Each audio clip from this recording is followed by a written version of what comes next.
Hey everybody, Andrew here. Today is a really exciting day because my custom 1X finally came here.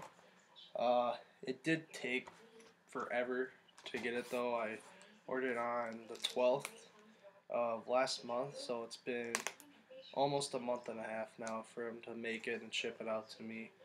Um, so I highly do not recommend doing a custom stick unless you have a lot of time to wait for it and you don't need it right away. But I haven't looked at it yet, so I'm really excited. So let's take a peek.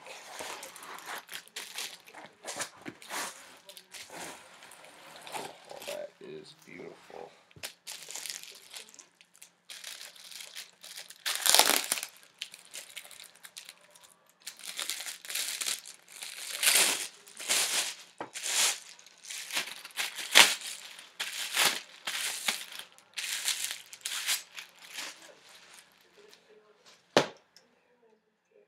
So there it is. I did the Ovechkin curve P92.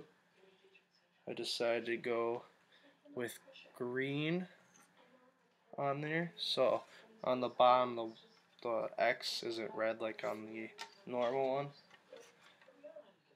So there's the blade, got the X, vapor, and then that's when it starts turning the color you chose. And then put my name and number on there. And then I went with the tactile grip, so it's pretty grippy all over. Really nice. Man, this is a good looking stick though. Oh my god. But yeah, if you guys want to customize a stick, it takes about a month and a half for everything to get it. But I will be doing an on ice video with this in the very near future, so make sure you continue to look at my channel and watch for that. Thanks for watching, guys.